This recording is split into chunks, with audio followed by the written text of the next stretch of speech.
James, and I don't think... what's funny is I know you so well by this point. I thought he's going to be really stuck because he's going to have a couple of reasons why he can't give it a 5. The natural thing would be 4.5. He can't do a half. He's got to go 4, but he's going to feel guilty because he's going to feel that's too low. Yeah. Am I wow. right? Yeah. You nailed it, man. You ought to be in pictures. Oh, what a hit you would be. And welcome to the show. My name is James. That is Steve. And this episode, we are talking John Wick, Chapter 4. Hey, did you know I did guns on that one? Mm-hmm. I saw. Hey, you know the guns. Pew pew. Got guns. Hey, you know the drill. If you haven't already subscribed, it'd be a great favor to us if you did. And just as a reminder, here at Deep Dive, we do movie reviews. We do spoilers. You hadn't noticed. We do spoilers. So you've been warned. James, I know you've been looking really forward to talking John Wick Chapter 4. I have. This is really sort of the epitome of the kind of movie that I kind of grew up on. Some kids, they're horror kids or whatever, or fantasy kids or whatever growing up. I've always been like an action guy. Absolutely. And in recent years, there has kind of been an influx or an outpouring rather of what used to be kind of straight to video action movies, the B-list star martial arts beat 'em up where the plot is very generic or barely existent, but it's a showcase for great choreography and it helps build the names and star recognition for it's the third, fourth, or fifth in the series or the franchise that has a completely different star than the one who's got it going to begin with. Yes, honestly, yes, sometimes, so that is the case. And, certainly in my professional career, as a critic, but also as a programmer, and when I was doing consultant work and that kind of thing, these were often the kind of movies that we would go looking for in particular countries and in particular industries. And so when a franchise comes along, like sort of the John Wick franchise, and by extension, something like the Fast and the Furious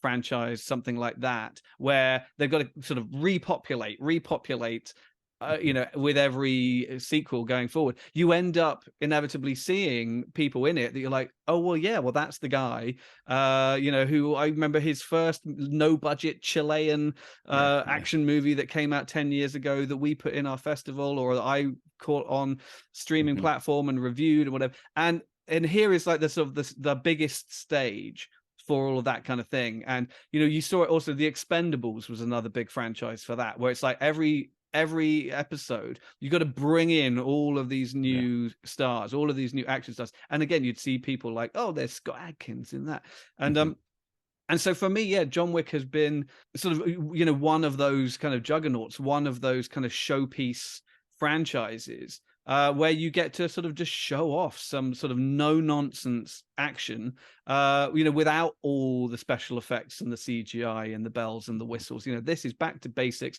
in the very best possible way. So long story short, yes, I was very much looking forward to this movie. Now, see, I'm the complete opposite. I'm the one who went in 2014.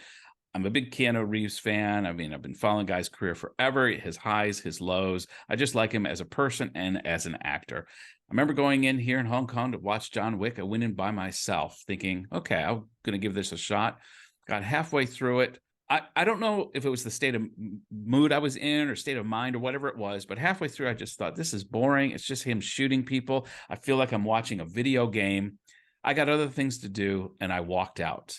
Never saw the end of John Wick 1, never watched 2, never watched 3, never had an interest in it, despite this growing wave of popularity and expectation with each growing film. And now that we've done the movie review show and seeing your excitement, I had to go see John Wick 4. And I'm delighted to say that I probably don't appreciate it at your level, but I must say that I might have erred in the past. I probably need to revisit the first one, and I'm definitely going to watch 2 and 3 now. Okay, well, that is reassuring, and in many ways, that's kind of the best possible answer. I think you had sort of alluded to the fact that you might not have caught all of them so far, but I'm glad you kind of kept that under wraps until we were sitting down and doing this, because that's kind of shocking to me. I mean, it was. I mean, no judgment whatsoever. If you didn't like it, you didn't like it, but It's an I'm an interesting one. ex-evangelical, man. I grew up judging, so That's it. Peace and love. It's my penance. It's my penance. Go for it. Yeah, I mean, it's interesting because certainly in the sort of the first one, there's always this ever so slightly sort of Roman Catholic kind of iconography, for want of a better word. It's sort of in the background, or just in the way that this world kind of it sort of develops and expands. I mean, they're not pushing that particularly hard, but I've always noticed that, you know, a lot of scenes will take place in churches or cathedrals, as much because of the opulence of the setting or whatever. But there is definitely sort of a sort of an maybe Orthodox would be closer, like the Russian Orthodox and the gangsters and all that kind of thing, particularly in the first movie and the second one, which you say you haven't seen. But I was kind of I'm pleased to say that I was kind of there from day one, really, because the festival that I programmed for, Fantastic Fest in Austin, Texas, we actually had the world premiere of the first John Wick movie back in 2014. And it was, you know, no one was expecting anything from it at all. Right. No one knew what it was. I remember Keanu Reeves' career was kind of in the doldrums at that stage. Yeah. You know, it was at a lull. John Wick was really the thing that got him back into the public eye, really. I remember the year before he had directed this movie, which partly takes place in China and in Hong Kong, called Man of Tai Chi, where he had wanted his martial arts guy from The Matrix, Tiger Chen, he had wanted to make a star vehicle for him because he was frustrated that Tiger Chen hadn't become like a bigger star in the way that some of these other actors I'm talking about had. So he was like, I'm going to make a movie. And it's this kind of really kind of B level sort of underground tournament movie, like sort of Bloodsport or The Octagon or something like that, with Tiger Chen as the hero and Keanu Reeves as the villain, and Keanu Reeves directed it. And we played that. So that was the year before. I can't remember if we had the world premiere of that, but we had like a very early premiere of that. And so this was just kind of, I guess, a bit of goodwill the following year. He had come to the festival, and so he had obviously sort of said, "Hey, me and my stunt buddies have made this new action movie. Do you want it?" And so we booked it in. I had nothing to do with it, but the festival booked it in. And everybody was just like, "What is this?" I guess he's doing like his Taken movie or something. And it played, and it blew the roof off the place. Yeah, you know, I don't think anybody was anticipating just the level of hands-on fight choreography and car chases and all the rest of it. You know, this was a stunt movie made by stunt guys, and it was just like, whoa. Yeah, it's the kind of movie that you would have initially thought was going to go straight to video, except it had Keanu Reeves headlining it. And so, but you know me, I'm not driven as much by stunts and action. I enjoy it, but it has to have a good story. And for me, John Wick, at least initially, in my mind just became, okay, this guy is on a revenge thing because his dog was killed. And it just, you know me, I've kind of said this many times, when I don't feel that something is umbilical to reality in any measure whatsoever, I get lost. Like this is just meaningless. I feel like I'm watching a video game. Having said that, having watched John Wick 4, some of maybe the silliness of the world building to me is kind of grounded in the framework that they've created. There's rules, there's order. It may be silly, it may be ridiculous, but it's fun too. I found myself having fun in John Wick 4. And that's what I think I was not experiencing, at least in the first half of John Wick 1, which helps me become a convert.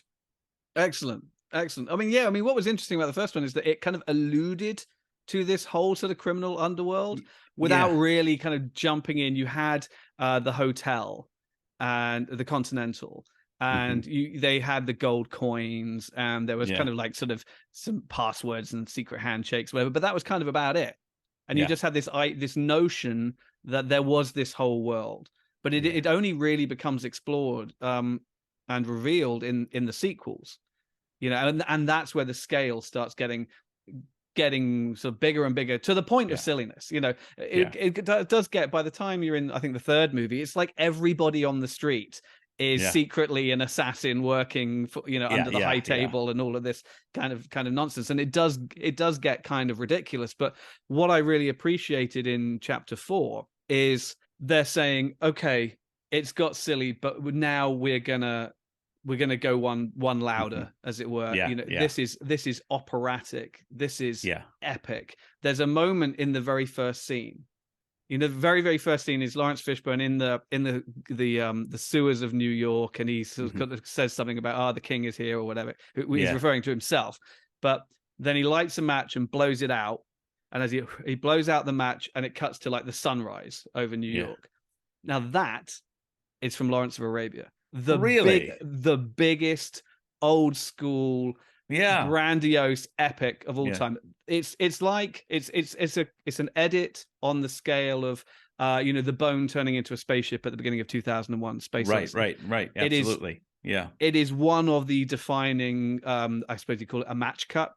No pun intended, because he's blowing a match out.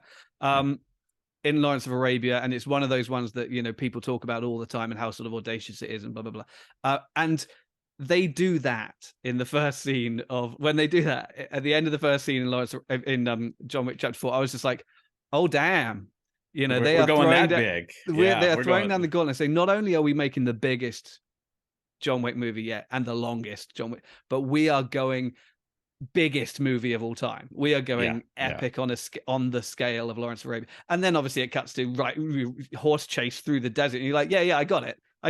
Yeah.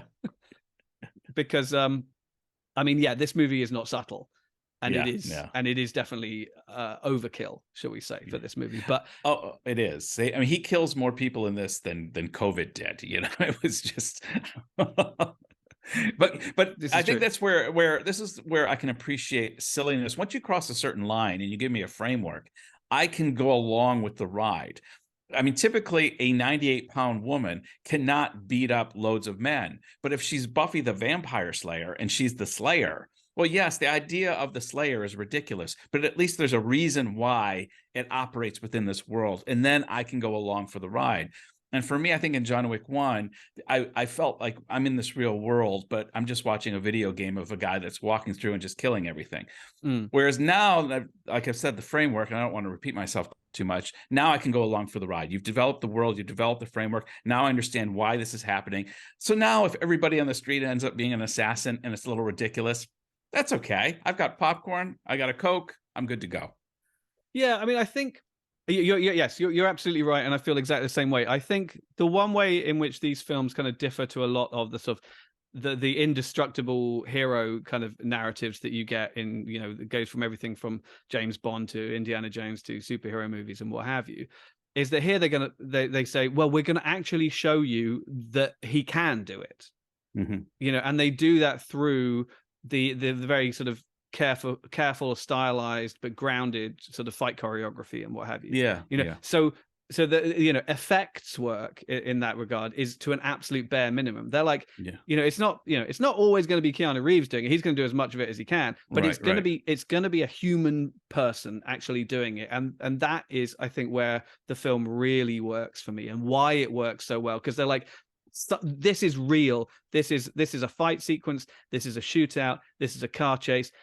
And we're actually going to do it. And I think that was where it works.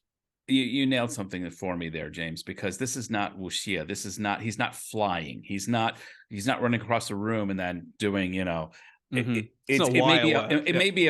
be a very choreographed ballet of violence, but it's operating within the normal parameters of physics.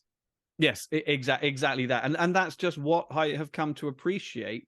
And it's something that clearly these movies hold very dear. I mean, there's another filmmaker that springs to mind, who's Gareth Evans, who's a Welsh filmmaker who was living in Indonesia for many, many years and made these movies called, he made a movie called The Raid and a follow-up called The Raid 2, funnily enough, which was a sort of showcase for Silat martial artists based in Indonesia. And again, he was influenced by all the same movies that the John Wick movies are influenced by, and a lot of his actors actually then went on to appear in sort of the Fast and Furious movies, or even two of them are in the finale of John Wick 3.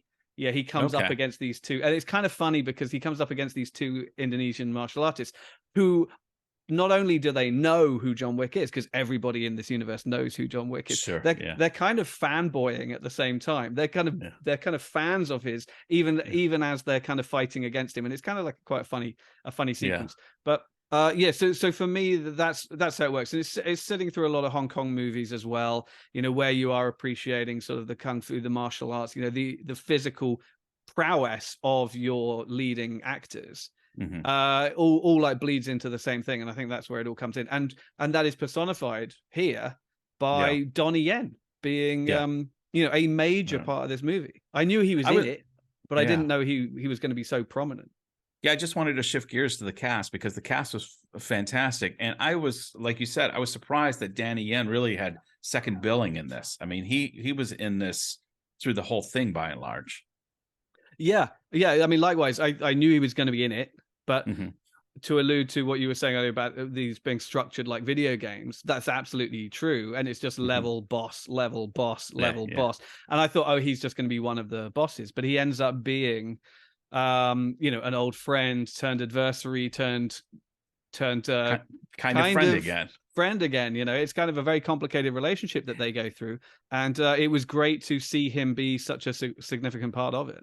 Well, I was going to say too, is that's another thing that always resonates with me, is the criminals with the hearts of gold, with a love-hate relationship, or maybe this isn't a criminal situation, but like in Smallville, between the young Lex Luthor and the young Clark Kent. They're frenemies, and there's this trust, and it always makes for a much more interesting story to be told. And so Donnie Yen's character, rather than just being evil, which just made him a one-dimensional character, he came across as a very fleshed out character. And I thought he did I'm being biased, I think, being a Hong Konger here, and one of the hometown guys is in the film. I thought he did a marvelous job. And having him be blind, of course, again, it's very ridiculous for somebody who's blind to be able to fight at that level. But the way that he was able to integrate the elements of his blindness into the choreographed fighting, I found was extremely entertaining to watch. Yeah, it does. It adds more layers to the character. It just gives him a little something to help distinguish him, because by this stage, it's like, what can I do to so that I stand out in a movie where everybody is so accomplished at martial arts. And so whether it's the different disciplines, because there's all kinds of different martial arts in the movie, and some of which I can identify, some of which I cannot. But then, so you have Donnie Yen be blind. You have Scott Adkins in a fat suit, and things like that, just to kind of play with it a little bit, just to give them, their own little je ne sais quoi, if you like.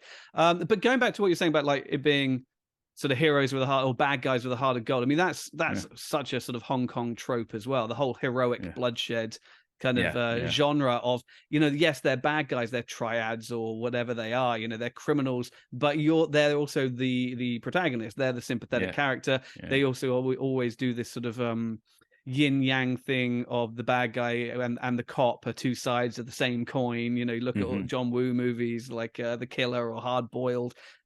Heat is a great example of taking that kind of idea. And so they're playing with all of these kind of tropes that we're used to seeing in sort of classic kung fu movies or classic, heroic bloodshed, are they called. And another term that comes up when you're talking about that kind of movie is a bullet ballet. Yes. And this is, you think of John Woo, the bullet ballet type. Yeah. I mean, you were already sort of saying that it was kind of balletic, when you're looking at these fight sequences. Very much. Right from the very first John Wick movie where he goes into the nightclub. I don't know if you were still watching the movie at that point. And, it is a dance. The choreography is as much a dance as it is a fight. And the scale of this movie, and with the production design and the architecture, the scenery in this movie is like operatic. Almost in scale. You have characters having seemingly mundane conversations, but they're in a palace, with a low angle, wide angle lens that's showing off all the ornate painted ceilings and candles, 1,000 candles lit all over the place. Yeah, it is. Even the desert scene was opulent with the wide angle shot and the dunes in the desert. And I'm thinking, who set up all this? Yeah, who set this all up? I mean, and that's what I love. I mean, that's what reminds you that this is somewhat sort of larger than life. It's this great juxtaposition between this very grounded, realistic action on these stages that are just like, you know, it again, like a video game where, you know, Street Fighter or something like that, where bout 1 is outside the tower of the Eiffel Tower, round 2 is outside like some pagoda in Japan, you know, round 3, you know, and it's exactly this, it's alluding to exactly this kind of setup, but it does it here, I think, just in such a sort of it's knowing, but it's cine literate. It's just beautiful. It's just beautiful to look at. Yeah, you know? it is. It is.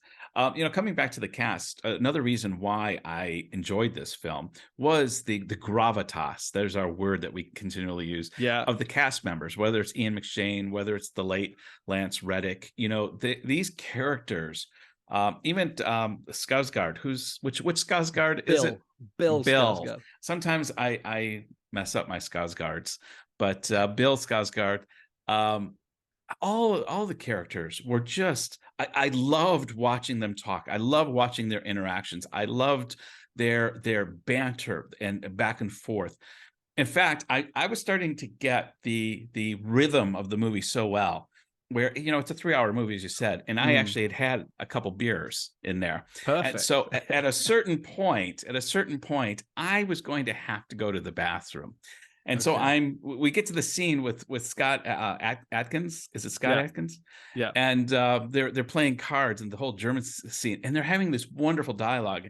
I'm having to go pretty good, but I'm thinking, I don't want to miss this. This is really good. And then I literally thought, oh, this is going to turn into just bedlam. And the bedlam is going to last for 5 minutes, and I won't miss anything other than 50 or 60 people dying. And so I waited for the cards to turn, the guns to come out, the bullets to start flying. And then I thought, cool, boom, go to the bathroom, 3 minutes, come back. The fight's still going. The German is still alive. I'm thinking the only thing I've missed is a few axes to the head and some bullets. So as long as you didn't miss, you know, Scott Adkins throwing down in his fat suit. Okay, great. I saw all that.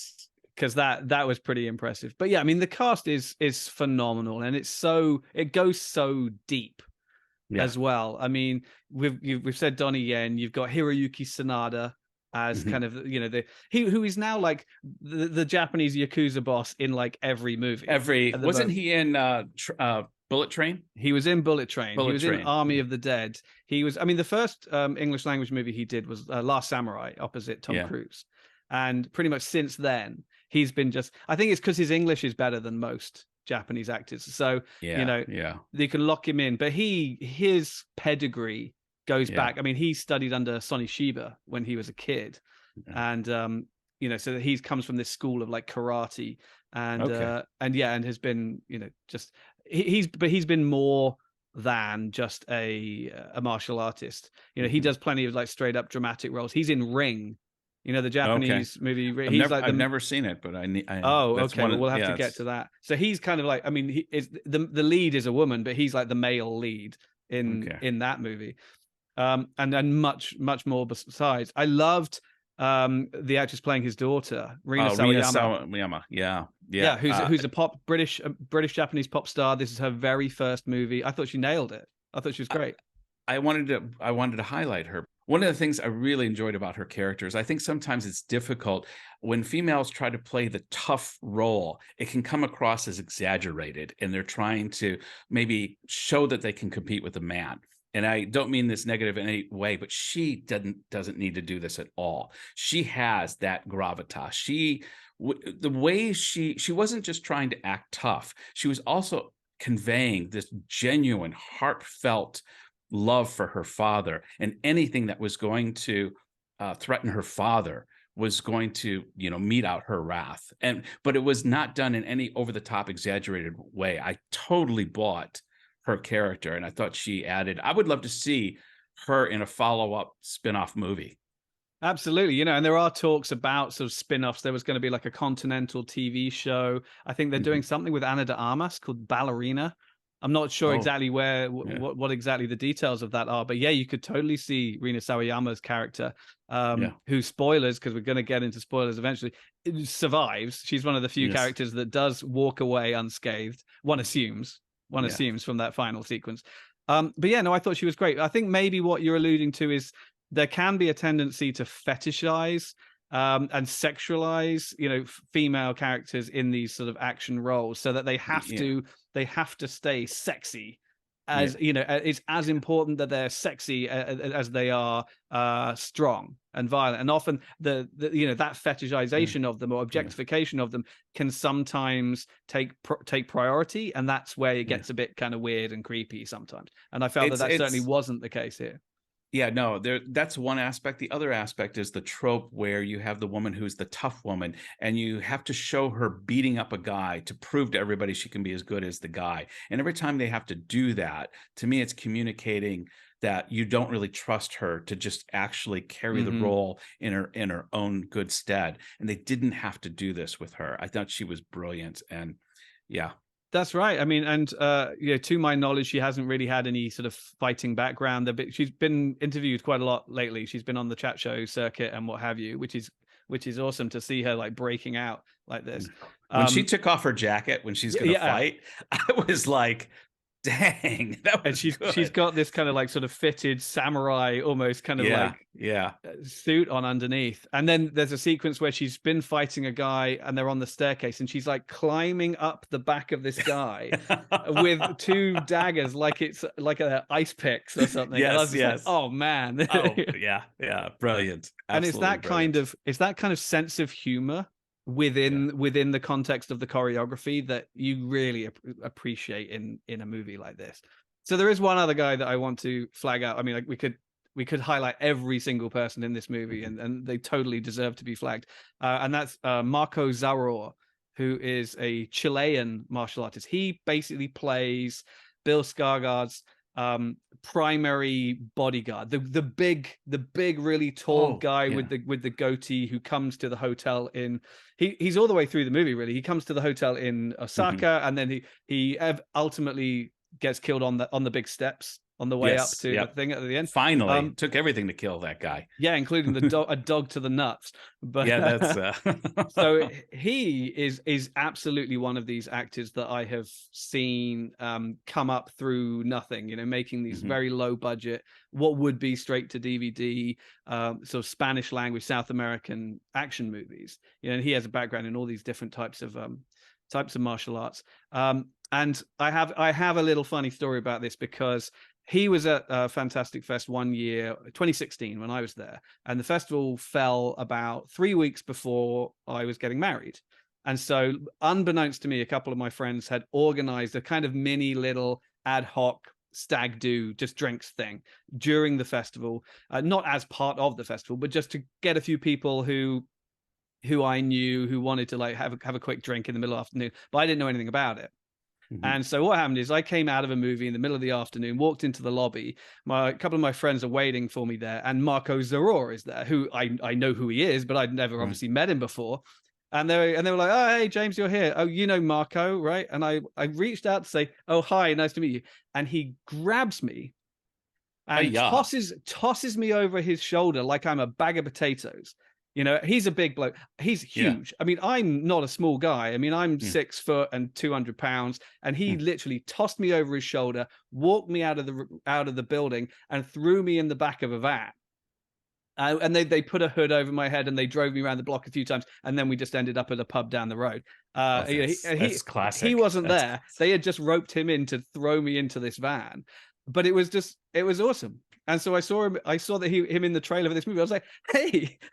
I know that guy, and it was the guy who tossed me into a van once. And it just really sort of brought home just the strength of these guys, because he's like 6'4", he's like a man mountain, but just the ease with which he was able to just pick me up and throw me around the place. I was just kind of like, holy crap, these guys are just insane. So it's great to see him showing up in a big movie like this. Oh, fantastic. That's great. That's a great anecdote. That's a keeper. I also want to just highlight Lance Reddick too. I thought it was really foreboding watching him die in this film, seeing his grave, and then thinking he really is dead, sadly. And he played such a grounded character, that concierge, the whole exchange between Bill Skarsgård when you think he's going to kill Ian McShane, and he instead kills Lance Reddick. And just that whole scene was wonderfully done. And the whole idea the hotel is going to be blown up. That was early in the film. And I thought, okay, it was one of those redeeming moments for me where I thought, oh, John Wick films I get why these are popular. Yeah, I mean, it was kind of slightly haunting watching those early scenes with him. Yeah. Knowing that it was just a couple of days before the premiere, wasn't it? Because I remember seeing footage of the premiere the other day, and they're all talking about how he should have been there and he wasn't there. And to die of natural causes at 60 in this day and age is just terrifying. But and then to watch those scenes with him, and it was quite eerie. Yeah, like you said, it was foreboding. The foreshadowing was sort of obviously, completely coincidental, but in a bizarre way, I thought it was kind of nice. It kind of gave the movie an opportunity, and the character, his co-stars, an opportunity to kind of grieve publicly, if you like. Within the context of the movie. And it was nice to see that they did have time to dedicate the film to him in the end credits, which was I saw that, which was very fitting. Yeah. We've kind of danced around it, and we've talked about a lot of topics in this film, but we haven't really talked about Keanu Reeves and how he's able to pull this off, as he is admittedly getting older. Yeah, he is. He's what now? Hang on, how old is he now? 58, I'm guessing. He was born in 64. Yeah, so he's 58. Okay, yeah.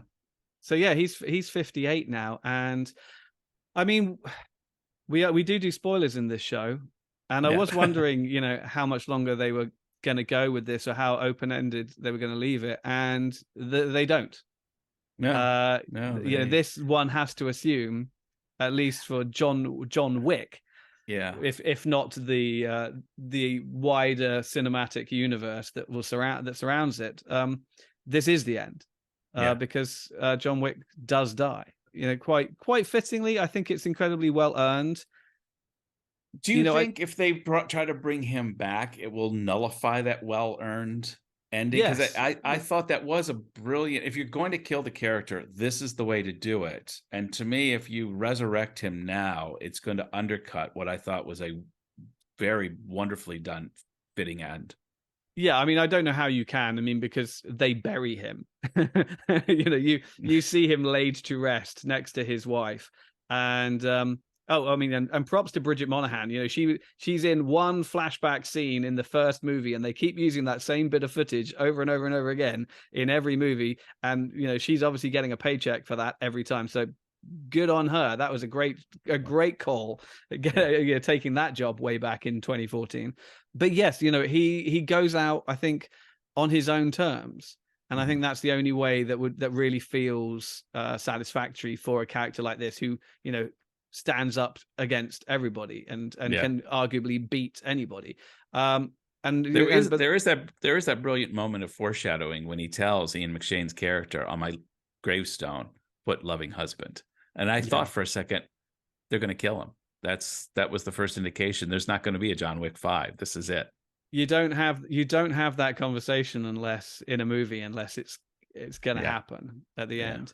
I mean, I think it's great. I mean, this has always been about somebody who was out and gets dragged back in, and he's always just looking just to get rid of everything, get rid of everybody. He wants no part of it, but they just keep coming at him, and so he has to just kind of take the fight to them, really.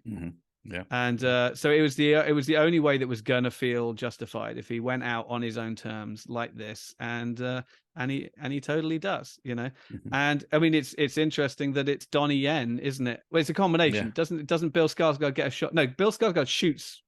Hang on. No. Donnie Yen shoots John Wick in the duel. Yeah, twice. But Keanu Reeves doesn't. Oh, that's right. That's right. Gun. He holds his bullet back. Yeah. So that's what I was thinking about. So so it's Donnie Yen who kills John Wick at the end, although not because he wants to, but just to protect his own daughter. Yeah, because he was strong armed into it. I mean, I suppose if there is anybody out there in the world who could kill John Wick. You know, I'm sure they took a long time to come to that decision. It's like, well, who's going to be the one to do it? Right. You know, either you go completely the other way, and here's a bit of a Lance Reddick connection, and you do what happened to Omar in The Wire, where it's a kind of cyclical thing, and he gets shot in the back by a small child. Mm-hmm. You know, he's beaten everybody, and then it's just like, yeah, but this cycle of violence keeps turning, and it's just some little like 12-year-old kid in a stick up who shoots him in the back. Thanks, man. I've never seen The Wire, and I've got I've now just completely maybe we should cut that out, because I've completely ruined The Wire for you now. Spoiled The Wire. But that would just suggest sort of a whole next generation of John Wick, and I don't think that that's the point that they wanted to make at the end. Yeah, they wanted the point to make that this is done, this is laid to rest. You know, he is at peace finally, and so I suppose you have to sort of sit down and go, okay, well, who is the best fighter? You know, who is the ultimate action person who could do it? And you're like, well, someone like Donnie Yen could do it, but only if he was kind of cajoled into doing it. Yeah, it was done really well, very honorably, and with a twist that made it enjoyable to watch. Clancy Brown playing kind of the overseer of all this. It was fun to watch Clancy Brown. Yeah, the harbinger. Yeah. Because in this world, you have the harbinger. I'm thinking, where do you go to school? How does one become a harbinger? Yeah, absolutely. I mean, but this is a trope that you see throughout like the John Wick universe, that they have these kind of sort of authority figures, like middle management authority figures who come in. There was one in the previous one where they have to judge the Continental and whether the Continental has broken rules of the high table. It's Don't tell me too much, because I got to go back and watch it now. But I can't wait for you to go back and watch them all. Maybe we should have a conversation about all of them.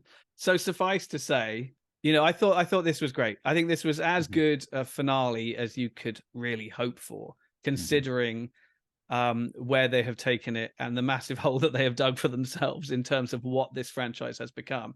There was only really one way to go, and it was go out, guns blazing, bigger and louder and longer than ever before, but actually with a sense of finality to it. Yeah. And within those parameters, I mean, it is big and unwieldy and overlong and self-important, but in a way that feels appropriate considering where it's been heading this entire time. I don't think it will surprise anybody. I don't think people will come to chapter 4 and go, well, this isn't what I signed up for. You know, this is exactly what it has always been. And the more I think about it, the happier I am with the results. So how many dueling revolvers out of 5 are you going to give it? Yeah, well, this is tricky because I don't give halves, because my initial reaction was to give it 4 dueling revolvers. You know, it's like, great. It's, you know, it as for all the reasons that I've just said. But then do I want to go even James, higher? And I don't. You know, what's funny is I know you so well by this point. I thought he's going to be really stuck, because he's going to have a couple of reasons why he can't give it a 5. The natural thing would be 4.5. He can't do a half. He's got to go 4, but he's going to feel guilty because he's going to feel that's too low. Yeah. Am I right? Yeah. You nailed it, man. That is exactly where I am. That's the quandary I'm in.